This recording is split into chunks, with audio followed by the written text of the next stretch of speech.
उमरगा तालुक्यातील एकुरगा गावात गेली 25 वर्षांपासून 200 ते 250 एकरवर हळद लावली जाते। यावर्षी हळदीला मिळणारा भाव परवडत नसल्याने हळद उत्पादक शेतकरी सध्या अडचणीत असल्याचं चित्र आहे।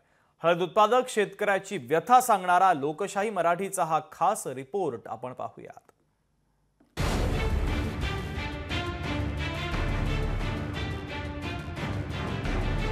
धाराशिव जिल्ह्यातील एकुरगा हळदीचं गाव। पारंपरिक पिकांना बगल देत हळदीची विक्रमी लागवड। समाधानकारक भाव नसल्याने हळद उत्पादक शेतकरी मोठ्या संकटात।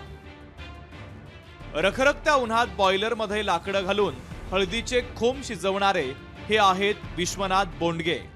बोंडगे यांनी आपल्या 4 एकर शेतीपैकी 1.25 एकर शेतीत मागच्या मे महिन्यात हळदीची लागवड केली आहे। मेहनत आणि खर्च करूनही कमी पाऊस झाल्याने त्यांच्या हळदीच्या उत्पादनात घट झाली आणि त्यातले त्यात आता हळदीला फक्त 10,000 रुपये भाव मिळतोय। केलेला खर्चही निघत नसल्याने हळदीची शेती करायची की नाही या द्विधा मनस्थितीत सध्या शेतकरी सापडले आहेत। गेल्या वर्षी जरा बऱ्यापैकी भाव होते, यावर्षी भाव लईच कमी झाले। 10 ते 12,000 रुपयांनी चाललाय चांगला माल। आणि कसं असतंय, पाऊस जास्त झाल्यावर रोगराईचं प्रमाण वाढलेलं आहे। कमी झालं तर पुन्हा पाण्याचा शिवार नाही आमच्याकडे। पाण्याच्या अडचणीमुळे उत्पन्न म्हणावं अपेक्षित उत्पन्न भेटणार गेलंय।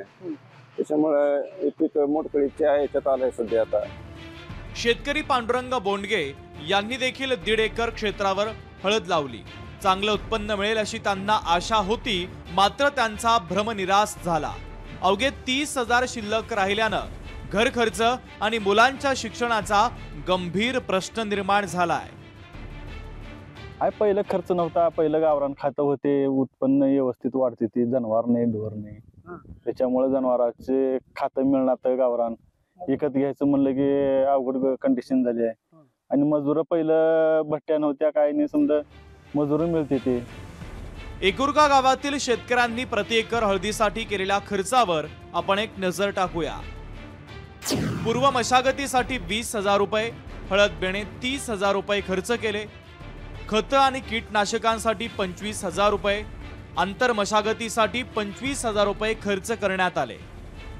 हळद काढणीसाठी 10,000 रुपये, हळद शिजवणे, पॉलिशिंग आणि वाहतुकीसाठी 10,000चा खर्च, एकूण 1,20,000 रुपये खर्च करण्यात आले। हळदीला कमी मिळणारा भाव, मजूर आणि पाणी टंचाईचा प्रश्न नाही मिटला तर एकुरगा गावातील हळद शेती बंद पडण्याची भीती आता शेतकरी व्यक्त करतात।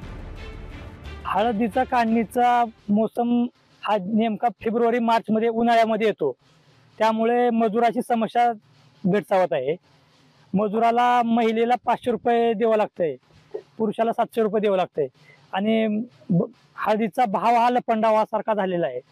त्याच्यामुळे हळदीचं उत्पन्न घ्यावं का घेऊ नये हे अडचण महत्वाची येते।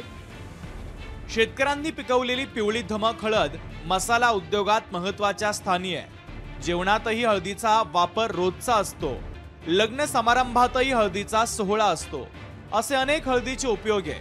अशातच हळद उत्पादक शेतकऱ्यांची सोनेरी स्वप्न पूर्ण करणारी हळद शेती टिकवण्याचं शेतकऱ्यांसमोर मोठं आव्हान उभा ठाकलंय। काकासाहेब कांबळे, लोकशाही मराठी, धाराशिव। लोकशाही मराठी ऐका, पहा, जागरूक रहा।